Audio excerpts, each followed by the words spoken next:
Hammamizga ma'lum bo'lganidek, bu yil 2 may kuni dunyoning har qaysi joylaridagi musulmonlarning Ro'za Hayit bayrami yetib keldi. Dunyoning har qaysi joylarida yashayotgan Sharqi Turkiston xalqi musulmonlarning eng muhim kunlari bo'lgan Ramazon oyini oxirlashtirib, muhojirat hayotidagi yana bir qadamliq Ro'za Hayitini kutib oldi.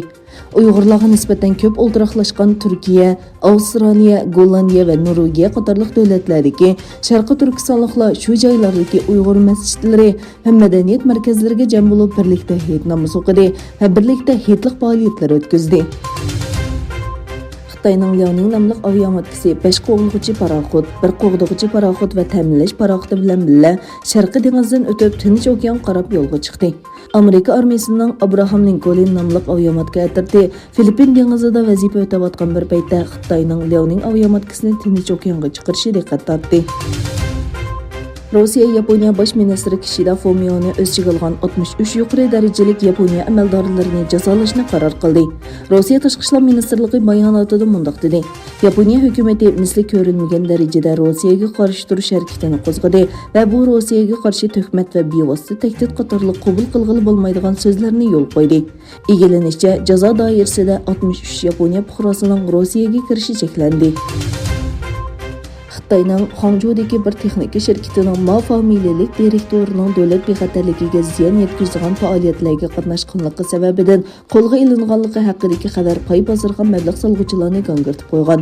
Xabarda faqat Ma familiyasi tilga ilinganligi uchun mazkur kishining Xitoydagi eng chong internet tori va texnika shirkati Alibabaning qurg'uvchisi Ma Yun deb xato paraz qilinishi natijasida shirkatning Hong Kong aksiya bozorida savdo qilinayotgan paylari kunduzda 9.4% tuvanlagan.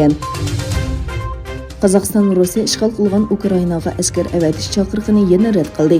Qozog'iston doiralari kollektiv bexatarlik shartnomasi tashkiloti davlatlarining talabi bo'lgan taqdirdami Qozog'iston armiyasining Ukrainadagi tinchlik saqlash harbiy harakatiga qatnashmaydiganligini rasmiy e'lon qildi. Yaponiya bosh ministri Kishida Fumio Bangkokda Tailand bosh ministri Prayut Chan-o-cha bilan ko'rishib, ikki taraflik va rayon xarakterlik masalalarni muzokara qildi. Yig'in jarayonida ikki bosh ministr Yaponiya bilan Tailandning o'zaro mudofaa aslihalari va texnikasining yetkilishiga kafolatlik qiladigan kelishim imzolanganligini e'lon qildi. Ikki rahbar ko'rishda Xitoyning ikki taraflik faoliyatlariga qarshi erkin va ochiq Hind-Tinch okean tasavvuri bilan atrofli hamkorliklarni kuchaytirishga qo'shildi. Dünya musulmonlari 2-may Ro'za Hayitini kutib olgan bo'lsa-mu, lekin Xitoy doiralari Hayitni qasddan bir kun kechiktirdi. Shuning bilan birga Birlashgan Davlatlar Tashkiloti hay'atining ziyorati arifasida Uyg'urlarni xo'shal-xo'ram ko'rsatishga urindi. Ma'lum bo'lishicha, Sharqi Turkistonda Ro'za Hayit deb bekitilgan 3-may kuni Xitoy hukumatı Uyg'urlarni safarbar qilib, ularni masjidlarga berishga, dog'dug'liq Hayit o'tkazishga o'rinlashtirgan.